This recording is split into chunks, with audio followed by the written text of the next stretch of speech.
This episode of the Topcast is proudly brought to you by the Francis Clark Centre. So in my current work, I've just started kind of informally asking teachers, if there were 100 beginners who started lessons this year, how many of them would eventually make it to advanced piano study? And you can make an argument, is that the right thing to ask? Do we need all students to get to advanced piano study? Maybe, maybe not. But we want our students to be able to play fluently and confidently. Anyway, so of that 100, these teachers I've been asking, the average is 2. Wow. 2 students might make it to advanced piano study. And so my question is, well, what happened to the others?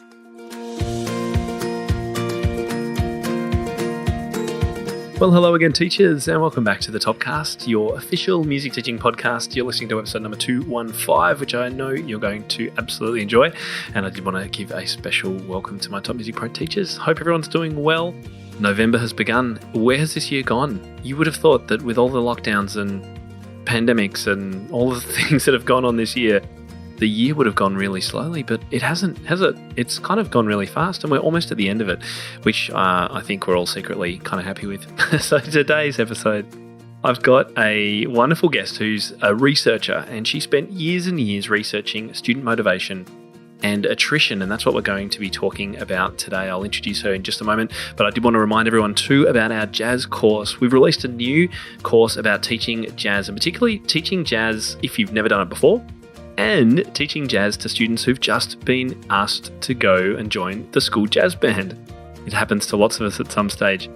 So if you're just getting started with jazz or you'd like to sharpen some of your skills, then make sure you head over to Top Music Pro and have a look in our course academy for the Preparing Students for Jazz Band course. It's by our wonderful guest faculty and Top Music Pro expert, Bradley Sowash, who joined me on a webinar last week. I know many of you listening would have been there. Heaps of fun, and I can't wait to let people in on the course. We're also, as part of the launch of this course, we're actually running people through a pop-up Facebook accountability group to keep people on task and moving forward with this specific course. And it's going to be running up to mid-December, and it involves live Q&As with Bradley himself and tasks set for you each week so you can check in and make progress. So if that's of interest to you, all you have to do is become a member and access that course. It's all available at topmusicpro.com. My guest today is Karen Gerelus, who's a third-generation piano teacher and scholar whose work has been featured in prominent academic journals and pedagogy conferences. She holds a Master of Arts in Piano Pedagogy, several artist diplomas, and is currently a doctoral candidate at the University of Calgary, where her research focuses on identity and motivation in piano students. We had a lot of similarities in some of our views and thoughts about particularly identity around the teenage years as musicians. So it's great to see that she's actually doing some research on that topic. Let's welcome Karen now to the show. Thanks for being here, Karen Gerelus. Thanks so much. I am so excited to be with you and so excited to be on a podcast among so many colleagues that I recognize and see so highly their work. I am honored to be among people like Samantha Coates and Layla Viss and all the people, Anita Collins, all the people you've interviewed for the last few years. We were just talking about Liz Craig as well, one of your fellow country people. It is really funny to know how small the world is in so many ways. And we're just talking about catching up at conferences and things like that. Unfortunately, don't think we're going to be able to do that for a little while, which is a bit sad, but great that we can do it like this anyway. So Karen, just tell us a little bit about yourself, where you're based, and do you teach? A little bit about your sort of studio. Yeah, of course I teach. I teach probably too much at the moment. I have 34 students in my private studio here. I also teach at the Mount Royal University Conservatory. I teach quite a lot of piano, but also the advanced theory subjects, music history, pedagogy. The reason I say probably more than I should is because I'm also a new mom. I have a 3-month-old baby upstairs. Oh, congratulations. Wow. Thank you. But I work with such a great group of students that I couldn't imagine letting them go for the typical maternity leave and starting over. So I love what I do, and I've put a lot of energy and thought into the art of teaching. So in my studio, I teach both Suzuki and Royal Conservatory, and blending the two together, I will go to my grave saying this: I teach the student, not the curriculum. And so really trying to connect that way, regardless of the typical path of what I should be doing. It's a lovely looking studio behind you. While the people listening won't be able to see it, you've got two grand pianos side by side, and it looks like it might be part of your living room, is it? It's a walkout basement. Yes. Wow. Walk out basement. So it's outside on the ground level. Is that right? Yes. Right. You call that a walkout basement. There you go. Yep. Isn't it funny? In Australia, we'd call that a granny flat, like where your granny might live in. It Yeah. looks really nice. Really, really nice. Thank you. Thank you. I've put a lot of time and energy into not only how I teach, but where I teach to make this something really special for students. And we're recording this in October. Are you back to in-person teaching where you are in Calgary? I gave my students the option of what they would like to do since everybody has different comfort levels right now with everything happening in the world. And I would say 85% of my students are back in the studio and about 15% are on Zoom with the necessary precautions. It's easy now that I have two grand pianos. They have their piano and I have mine, and we can stay apart quite easily. Mm. Well, the reason I was so keen to speak with you is to do with some of the research you've been doing. So not only are you a busy new mum, piano teacher, but you're also a researcher and an academic. And you've put together a number of research articles and a thesis. But the one we're talking about today is a more recent one. Would you like to just tell us about it, what it's called, and we'll start diving in a little bit? Sure. So this article is, like giving birth all over again. it's, it's been 5 years in the making through my graduate work at the University of Ottawa with Professor Como, Michael Swarp, Dr. Veronica Huda, and the piano lab there. So this article is called Parting Ways with Piano Lessons, comparing motivation between continuing and dropout piano students. And so when I came into my graduate work, we called it the low-hanging fruit study that we couldn't believe nobody had looked at motivation and students who quit. And so I've dedicated about the last 5 years of my life to think about this topic. It's amazing how long. I mean, I thoroughly enjoyed reading this. How many pages? It must be, 12 pages or something like that. And to think that that's taken you 5 years, I mean, it's just extraordinary what goes in. I think I'm not an academic. I haven't been in a university and I haven't written a thesis. So I think I take for granted the amount of time that goes into these things. I have thought about every word more than once. So the 5 years started with the data collection. And then I had this enormous amount of data because there were 55 former piano students. So we called them the dropouts. And we compared them with 260 students who were continuing and had intentions to continue with lessons. And so naturally, there was an enormous amount of data, which had to be made sense of, and a lot of statistical analyses, but also qualitative research where we were asking students things in their own words, and then trying to boil that down into what did we learn? What are the most important things that we can take away from this enormous amount of data, sending it to different journals, seeing who is interested to publish it, going through rounds of revisions, and then finally seeing it in print. So I'm quite proud of this work. You should be. And we're going to dive into what it all means. But before we do that, and we ask you, why do students drop out? Why did you focus? You mentioned that this study hadn't been done before, but was there any other reason that you wanted to focus on retention? Well, to be very particular, we focused on attrition rather than retention. Okay. So the reasons students drop out rather than the reasons they stay. And so naturally, like if you take the inverse of the question, you can get to the reasons for retention. But if I'm being very particular, we focused on attrition. So the research tells us that while there are almost as many reasons as there are pieces of research about why students quit. And we all have students quit. In my practical studio, I'll be the first to admit that even though I am the researcher on why students quit, I still have students who quit. I have to be very clear on that. I also have to be clear on that teachers really take it personally when students quit. I saw this happen to many of my colleagues and even my mom, who was a piano teacher, who used to get really bent out of shape about what could they have done differently. So there's a lot of a personal connection to this work as well. So why did I decide to focus on attrition? It's because we think it happens too frequently. Because we don't actually know how many piano students there are or how long they take piano lessons for. This would be an enormous piece of research. It would be so valuable when we look at the landscape of how many piano students are there in North America. We have no idea. We can't even really make a best guess. Even teachers, we don't even know really. We don't even know how many teachers are actively teaching. That's right. And so we also have no idea how long piano students take piano lessons for along the way. And so this is a calling to anybody listening for a longitudinal study. This would be an enormous doctoral work or even life study for other academics, but we could really use a longitudinal study on this topic. If anybody would take that up, I would be happy to read it or even collaborate. So in my current work, I've just started kind of informally asking teachers, if there were 100 beginners who started lessons this year, how many of them would eventually make it to advanced piano study? And you can make an argument, is that the right thing to ask? Do we need all students to get to advanced piano study? Maybe, maybe not. But we want our students to be able to play fluently and confidently. Anyway, so of that 100, these teachers I've been asking, the average is 2. Wow. 2 students might make it to advanced piano study. And so my question is, well, what happened to the others? And ultimately, this is my own story, to get a bit personal here, is because when I was 13, I was a little snotty piano student and I quit piano lessons.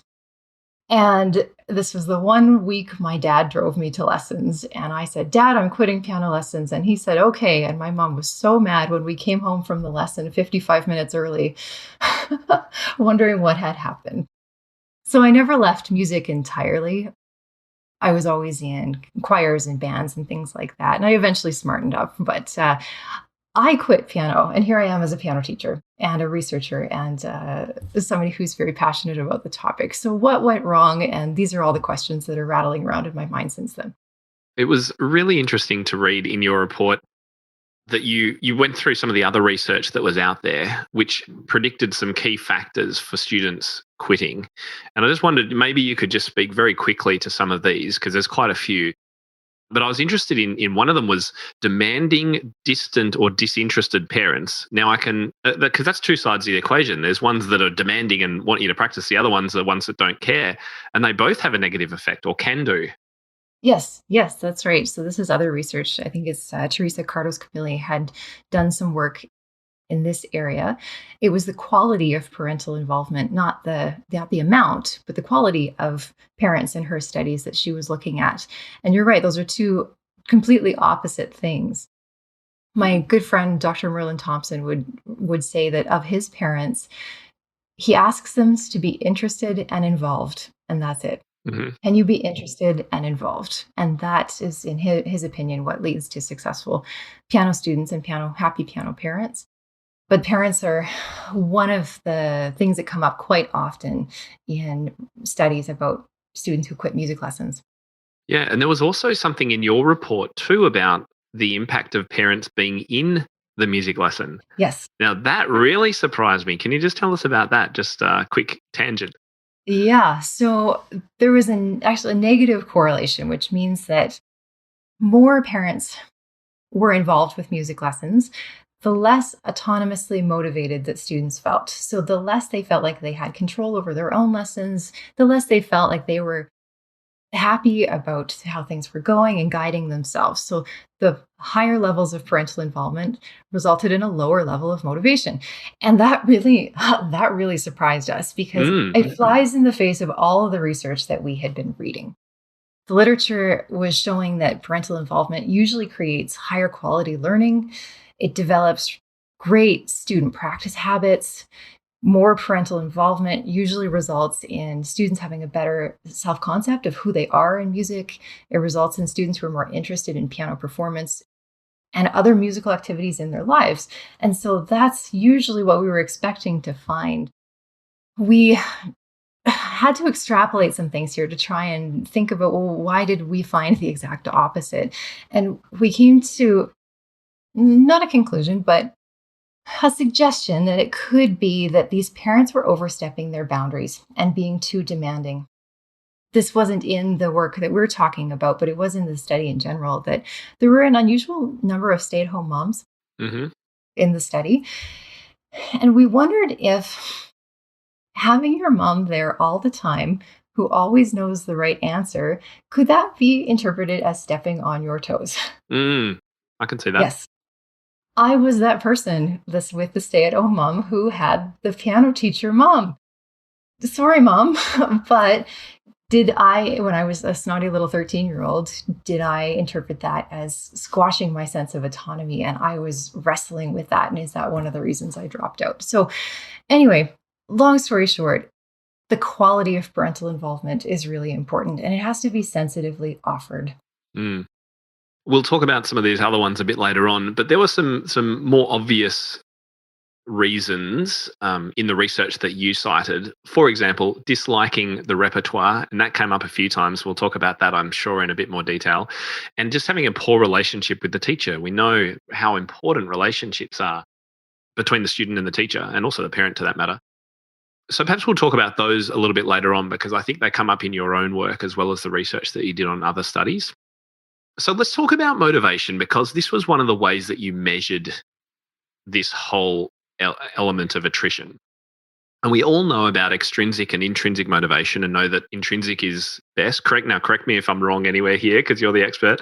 Intrinsic motivation is the best for sustained work in anything that somebody does. But your research actually looked more at the type rather than the amount of motivation. And so I had to do a little bit of thinking about this. So can you tell us how that works? There's a name for it and everything too, I think. Yes. So this is from the theory of motivation that we used in this study is called self-determination theory.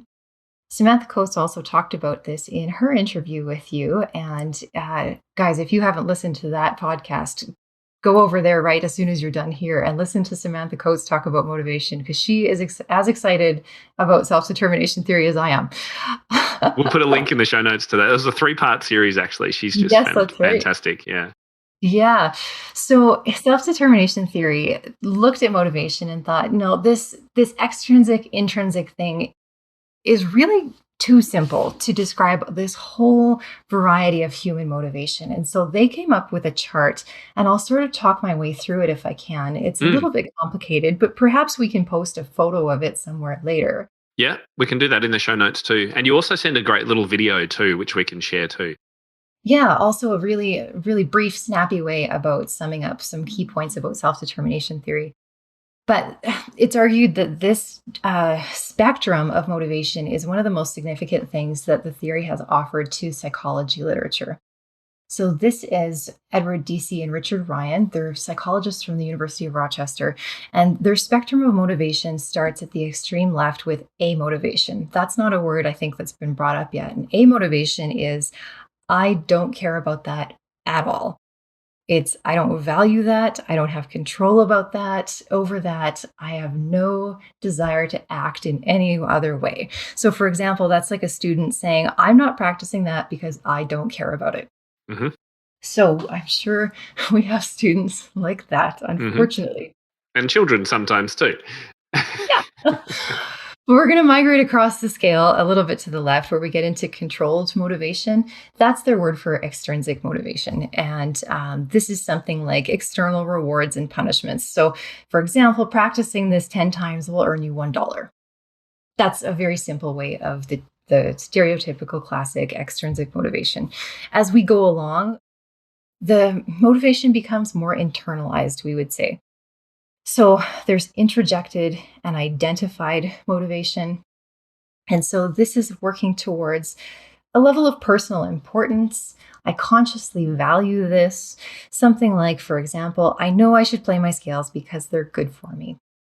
So there is a little bit of an external push there. It's probably been assigned by a teacher, and I don't really want to do it, but I'm going to do this because I know it's good for me.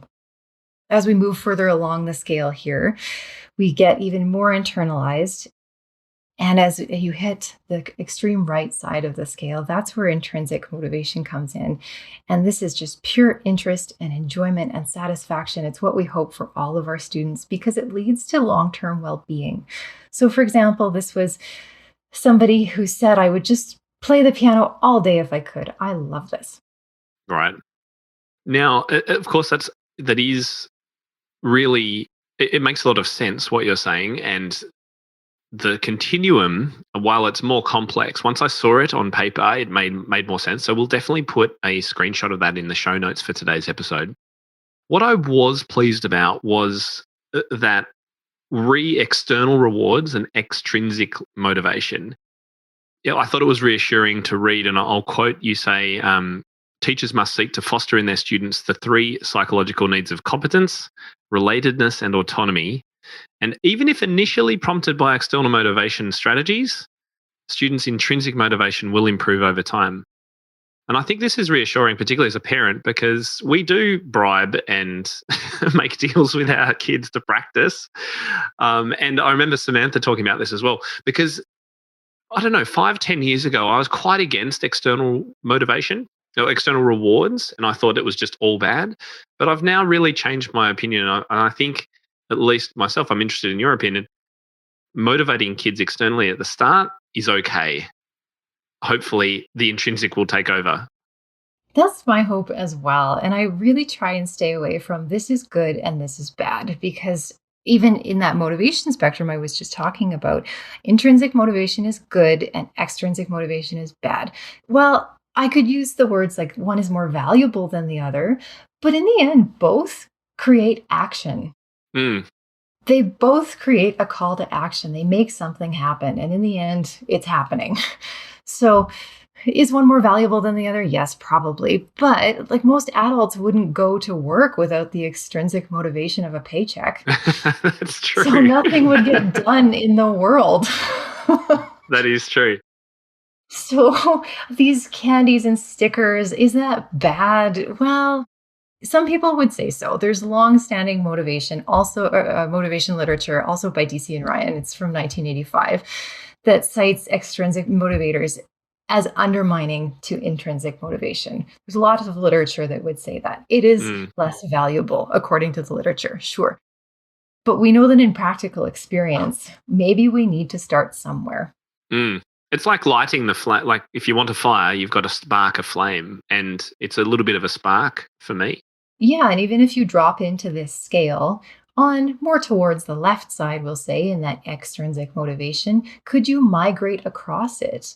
So could students find their way translating that for themselves inwardly to be autonomously motivated in the end? So this scale shifts. Students flow from one side to the other quite easily. They just have to get on the scale.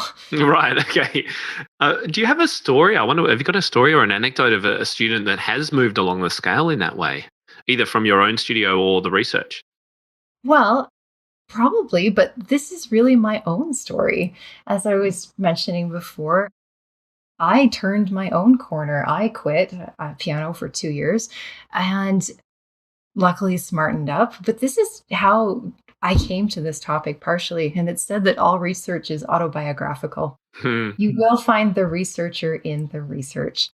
So why did I turn a corner in this area? It's because I found my own way across the scale to the autonomous levels where I had to make sense of for myself, why am I doing this? And eventually I did ask myself that. I was probably 16 or 17. I'm like, hey, Karen, you're pretty good at this and you actually like it. Why don't you go back and study more seriously? And so I had wonderful teachers along the way who gave me a swift kick in the rear end. So I did need some significant external motivation. My final dear teacher, Lynn Ewing, used to call me every morning at 9:30 to make sure I was practicing. Wow. But I was able to find the deeper meaning for myself. And I don't practice as much as I would like to, but I can genuinely say I love practicing now. So I turned my own corner. And I think those teenage years are rough. I think we know in our practical experience with students, age 12 gets really rocky. And if you can see them through, I think we'll talk about this more later, if you can see them through to age 14, 15, 16, and they can start to find those answers for themselves, almost all of them turn that corner. And they go on to have really beautiful musical parts of their lives. Unfortunately, I think we lose too many of them in that rocky period. And hopefully this conversation can help people rethink how they might be able to keep them during those early teenage years. And it's about, I think, I've talked before about identity. Eventually, if you get them over that hill at about 14, 15, 16, as you say, they start to identify themselves as a musician. And from then on, it's kind of snowballs. much more easily than you're pushing up the hill at age 12, 13, 14. I'm so glad you said that because that's the topic of my doctoral work now is musical identities. Oh, really? That's the Fascinating. point where I've landed. And this came out of research from Paul Evans and Gary McPherson. Oh, Gary McPherson here in Australia. They're both Australian. Oh, right, Yeah. cool. Yeah, you have wonderful researchers there in Australia. Paul Evans is really my research hero. And I'm sure you know about the massive longitudinal study that was done 10 or 15 years ago. These two, though, took all of that data and looked at it all again, kind of with hindsight, reanalyzed the data, and came back with what they had initially labeled as commitment actually reflected something much richer. It was an identity that students were able to draw upon when they asked about their future music making. And so this is where my current thinking has led me, is that I was previously quite interested in motivation. I still am, but I think motivation might actually connect more deeply with identity. Well, this is going to be very interesting. We'll have to get you back on as you go through your doctoral research and get some great little updates as we go. Yeah, thank you. This episode is presented in collaboration with our friends at the Francis Clark Centre. The Francis Clark Centre is a non-profit organisation committed to providing the highest quality resources for piano teaching, learning and performing. With an array of relevant online content, including free webinars, teaching videos, digital access to the Piano Magazine and Clavier Companion, and an online concert series, the Francis Clark Centre provides you with the tools you need to succeed as a piano educator in our rapidly changing world. Their online courses include comprehensive study on topics like teaching online, teaching beginners, and inclusive teaching. A new course on teaching pieces by Black composers will be released in December 2020. The Francis Clark Centre also invites you to participate in NCKP 2021, the Piano Conference, a virtual event celebrating the transformative power of music. Experience over 2 weeks of interactive programming, sessions and networking opportunities to connect with colleagues worldwide in July 2021. Register at nckp2021.com. That's nckp2021.com. For more information on Francis Clark Centre's offerings, visit claviercompanion.com. I want to come back to that discussion of practice because I did find a really interesting quote, which really shocked me, and maybe I've misinterpreted it. You can help us explain here. The quote from your research says, "There is no relationship between practice time and motivation." And that surprised me. Tell us more about that. Well, it surprised us too.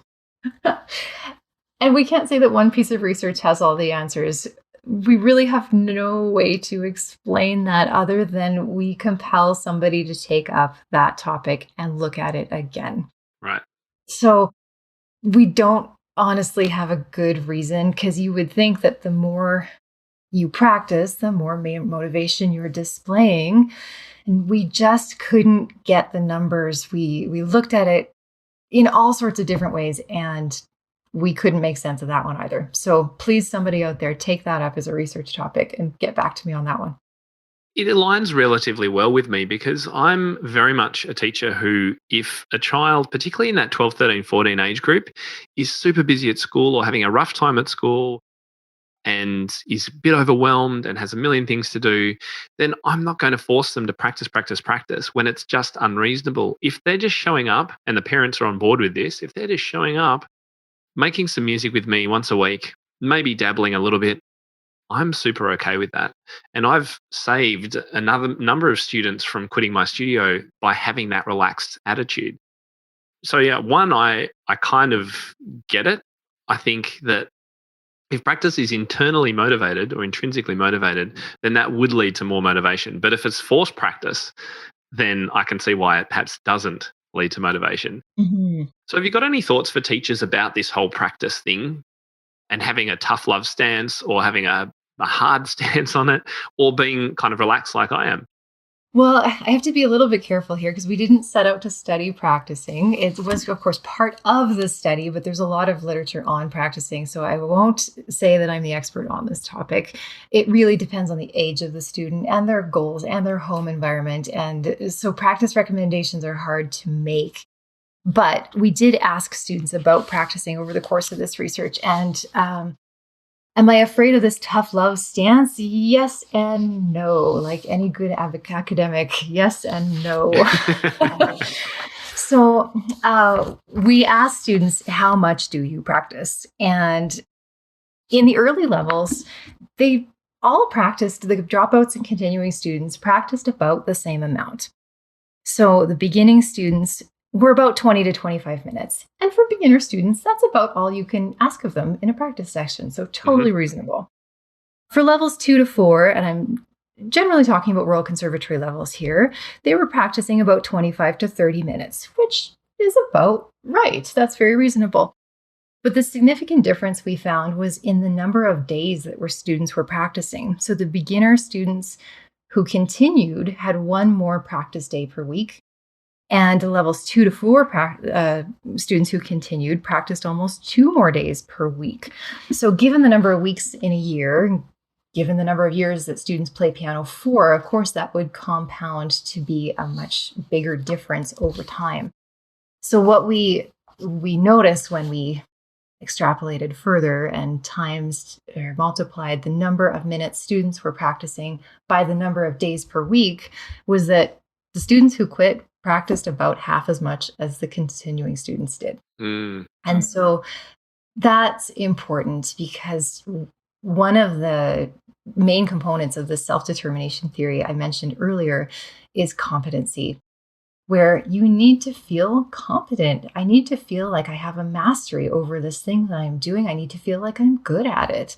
And so if you're struggling along through a level 2 minuet and not very well at that, what's that going to do to a student's motivation? It's probably not going to be very strong. So competency is important, and you can't get good at something if you never do it. So that tough love thing, yeah, there's got to be a little bit of that, I think. But so is autonomy. Autonomy is another word that comes up quite a lot in self-determination theory, that feeling that you have choice and ownership over the thing you're doing. And so students having that choice and ownership over their practicing and not having it forced or to be reprimanded or those sorts of extreme or strong words is also important. So yes, competency is important, but so is autonomy. So it's this dance. It's something that has to be negotiated carefully. And every family home dynamic will have that look different. And it's something that has to be negotiated and renegotiated as students get older, as their interests change, as parents become more or less involved. Anyway, so that's my very long yes and no answer. Continuing on the theme of autonomy as part of self-determination theory, one of the really interesting aspects of your research, I thought, was the qualitative part where you asked for written responses to various questions. And we know that a lot of our teachers that listen to the podcast are turning to more creative avenues with students these days instead of the rock-solid traditional and methods and all that kind of stuff. So I was really pleased to read the comments from the students you researched about the fact that they might not have quit had they been able to play, and I quote, songs I've heard on the radio that I like. A number of parents recommended, I think my child would have played longer if they could play some popular repertoire. And I think in your conclusion, you said something like, actually, no, I've got a quote, many of the dropout students cited a lack of popular repertoire. So I think there's a little bit of the autonomy thing in here where giving students the option to choose not only when they practice, but also the music, making choice in the music that they play. But this is also about relatedness in the work we do with our students. So can you tell us about this and what you found out about what we're actually teaching our kids? Yeah, I'm glad you mentioned that word. That's the third really important word in self-determination theory, as relatedness, to go along with competency and autonomy. So it is so important. And I'm glad that we asked students to answer this question in their own words. For example, we literally asked them, what would have made playing the piano more fun? And I'm looking at a response here, quote, if the pieces were more interesting instead of only classical pieces composed in the 1700s. It's just like what I've been saying for 10 years or more. But good for that student who First of all, capitalized the C on classical Well done. and knew that the classical era was in the 1700s. So True. bravo to that student. So I'm a bit conflicted because my thinking has changed on this topic since collecting this data about which way does the arrow point. So we live in the golden age of guitar. There are not many examples of piano in popular culture right now. So, how do we reconcile this when students don't have very many opportunities to see famous role models playing their instrument? We need to create that environment in other ways. This is Paul Evans again. And he's saying that the kinds of music a child plays and a child listens to contributes to the way that they see themselves and the role of music in their social world. So we need to create the environments in which piano music, if classical music is going to be valued and taught, we need to embrace that in different ways outside of just a weekly piano lesson.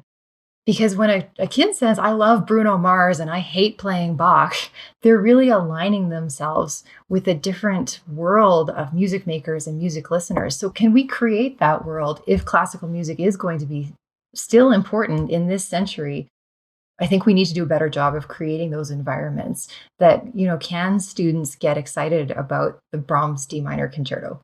Maybe that's a bit of a stretch to say that. But at the same time, you're right, bringing in popular repertoire is the much easier way, I suppose, to go with what we've already got and incorporating it. So I hesitate to say that we should stop teaching classical music because I think it's been around for this many years for a reason. Oh, yeah, I agree. Sorry, I didn't mean to cut you off, Karen. Yeah. No, I fully agree. It should be, and you use the word integrated, and I think that's the most important thing. It's like we know as teachers and players what is most sustaining and what gives most substance to music, and that often is classical because that's where you get your technique and that's where you learn about voicing and all those kinds of things. I think it's a balance that we have to strike between that and finding that connection. So either finding the connection between the Brahms D minor concerto and Bruno Mars, and there are some connections between the old and new music, and I love finding them and sharing those, or we have a bit of both in lessons. So the students have their autonomy and their relatedness in music they choose. And we also work with them on the things that we know are just good for them. It's like getting the kids to eat their veggies at dinner. That's right. Yeah. But, my work looked a lot at teenage students, and that's an age group where they value so highly what their friends think of what they're doing. And Yeah. so most teenagers don't give two figs about Schubert. So I think it is important to bring in things that students can play and to say, hey, friends, look at what I can do. And if we go back to the word of relatedness, that's where we get that feeling is I matter to the people around me. And this thing that I've worked really hard to learn, because we all know how much work it takes to learn a single piece of music, matters to the people I care about. I wanted to follow up with a slightly longer quote from your research, which I want to read because it just stood out to me and summed up everything I believe about how we should teach. So it was really reassuring to read this, Karen. So you said, teachers must present their students with personalised options rather than standardised assignments. And you've said that you do this with your students. You teach the student. Continuing the quote, you say, providing students with choices has been found to strongly relate to superior learning outcomes, and even the provision of quite trivial choices has been found to lead to increases in intrinsic motivation, higher levels of learning, and perceived confidence, which is important for motivation. Autonomy is required for the self-regulatory behaviours that foster the desire to work hard and perform with creative ownership. And the end quote there. And I've been helping teachers this kind of teaching outside the box idea and helping their students learn what the students want to learn since about 2010. And I've always known innately that this, to me, has been a key to motivation for my students anyway. Why do you think it is that teachers have been often quite reticent to offer that autonomy and musical choice in their lessons? This is just me thinking aloud here, but I think it's because it's more work. Providing those personalized repertoire choices requires an enormous knowledge of the piano repertoire and what's out there and what would be suitable for each student, that maybe not every student is going to play that Kuhlau sonatina that you know and love. It could be this fear of the unknown. For example, this week in my studio, I have a request for the theme song of Rescue Riders. It's a cartoon. I have no idea what Rescue Riders is, but here I am on YouTube trying to figure it out. And it takes more work. So I think it's worth it in the end if we can get that response from students where they're playing something that they love and that they can say, I would play this all day because I just love this. I'm hoping that this comes up in your work about identity, because in my opinion, in order through those ages of 10 to 15 for that identity to be strengthened, I have a feeling that for students to be able to play music for their peer group that everyone knows and loves makes the peer group go, oh, Tim's that cool piano. Tim, jump on the piano. Show us that cool thing. Can you teach me how to do that? And then Tim, or whoever that person is, builds an increasing identity. I am a musician. Everyone thinks I'm pretty cool. But as you say, it's not necessarily going to happen with Bach and things like that. They need almost those kind of show-off pieces. I think this is just my take on research I haven't done. They need those kind of peer group show-off pieces to help with that identity. One, they enjoy playing those kind of pieces anyway. Two, they just get such positive feedback that's only going to help with their motivation. That's my thinking. Off the top of your head, what do you think? I think you're right. I have a student whose friends call him the piano wizard. Yeah. How cool is that for him? And he just is loving this and owns it. He's only 8, but already I can see this amazing vision of him as this accomplished learner, just shredding the piano. And this is how I came to the topic of identity. It was in a doctoral seminar actually, where everybody in the room thought I was a musician except myself. And they all said, wait a second, Karen, if you're not a musician, then who on earth is? And I had never used that word to think of myself in that way. And so to have students think about themselves as musicians earlier on, it matters. Yes. And that comes from that external reinforcement from their friends and from their parents and from other students and teachers and so on to say, hey, look at Tim. He's a piano wizard. Yeah, it's very, very cool. Well, look, I think I could talk to you about this topic for a lot longer, but I'm going to start wrapping things up. I wanted to perhaps finish or lead to the finish with another quote from your research. I promise this is my last quote. I found so many. I've highlighted half this report, I think, and got little quotes out. I'm going to have to do some blog writing about it or something. My quote is, unless external motivation develops into internal self-motivation by the early teenage years, which is what we're talking about, it's going to be difficult to sustain the commitment required to persist with learning that instrument. So I wonder, do you have a little top 3 recommendations, or 5 or 1, for helping teachers bridge this gap? We've talked about repertoire choices. Any other kind of tips? Yes. First of all, I have to acknowledge that quote is by Sloboda and Davidson, not me. Oh, is it? Sorry. That's okay. They are wonderful. Quoted in your research, yes. Yes, that's right. And there is other longstanding research that says generally the age of 14, if you can get past that, music will be with you for life. So how do we bridge that? I think it all comes back to those 3 psychological needs of self-determination theory. So the first is competency. Even if, as you were saying, maybe teenage students don't have quite the amount of time you might like for them to practice, can you still gather that sense of mastery? Even if the music is slightly simpler, even if you're teaching things that you were not familiar with, can we get that sense of I am good at this and I enjoy what I'm doing because I feel like I am awesome. The second one is relatedness. We need to create moments of connection. So either by teaching music we already talked about that their friends find valuable, or creating a friend group that all of those friends love Bach. Who would think? So this could be teaching group lessons or recitals, master classes, field trips, some kind of student community where you care for one another. And those teenage students and tween-age students are so interested in friendships, and they really care about their place in sort of the social fabric. But ultimately, they need a feeling that they matter to those around them. So the last one is autonomy, where students study with us for a great number of years. We're so lucky as teachers, not like classroom teachers who get to see them for 10 months. We might get to see a student for 10 years, and we get to know them in a really special kind of way. We need to acknowledge that they have experiences that are brought into the piano studio and draw those out. So ultimately, teachers need to lead, but then they need to get out of the way and let students have that autonomy. Because you can't have motivation if you're missing one of these three things. I know we're supposed to be wrapping things up, but I want to just think about this quickly. No, go for it. Competency, relatedness, and autonomy. If you take one of those away, nothing makes sense anymore.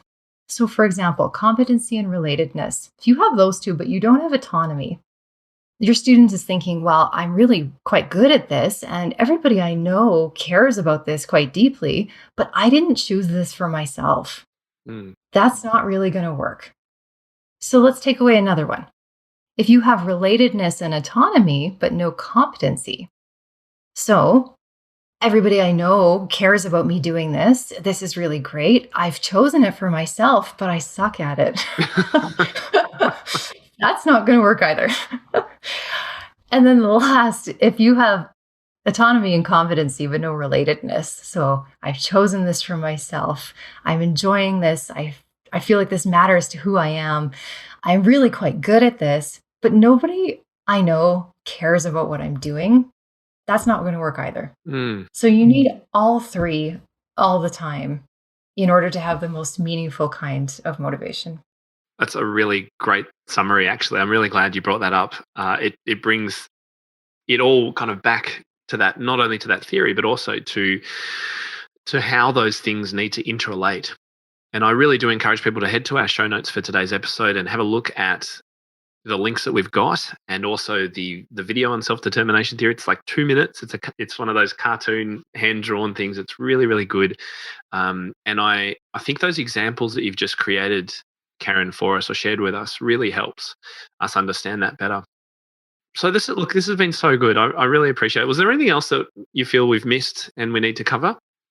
I think we've covered a lot of ground. I think this has been great. And if you wanted to really get into the research, I think you're going to post a link to my entire graduate work thesis. I will warn you, it's 180 pages, so beware. But that's a treasure trove of all sorts of stuff. I think I also sent you one of the articles that's in an open access journal about the predictors of piano students.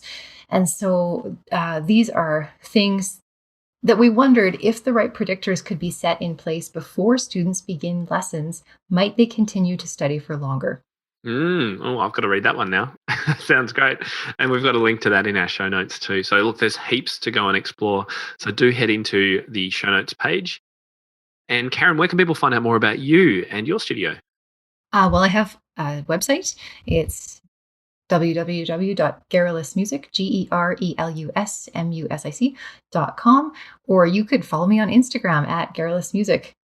I think that's where we met. Where did our paths cross? How did I find out about your research? I can't even remember.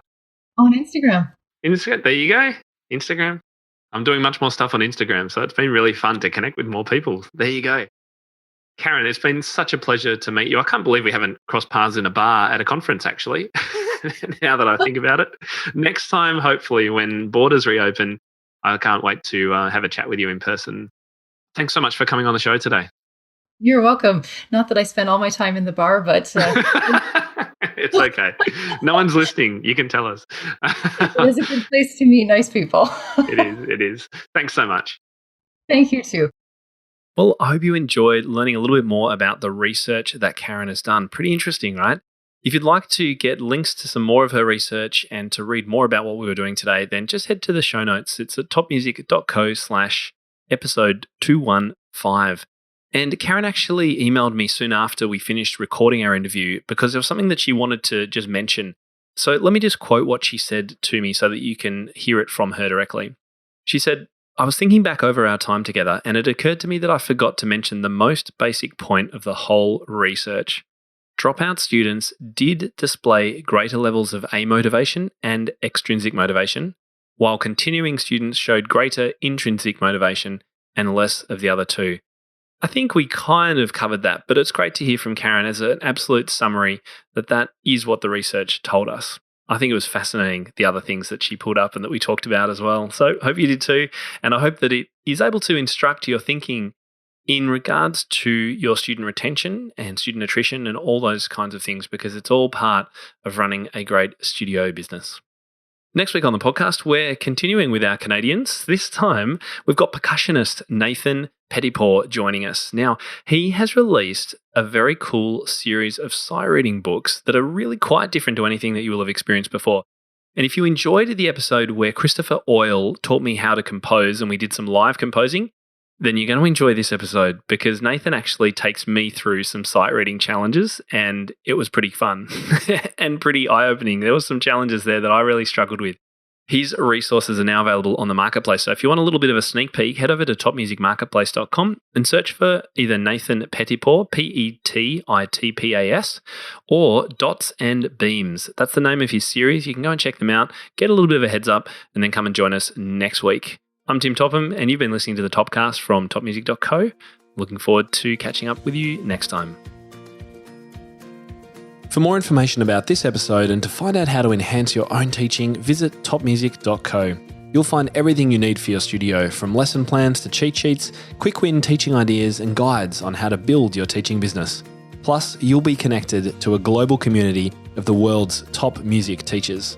And when you're ready, join hundreds of other teachers around the world by becoming a Top Music Pro member and get access to all our bonus content and flagship courses. And don't forget to follow topmusic.co on social media and subscribe to this podcast wherever you listen to it. That's all for today. We'll see you in the studio.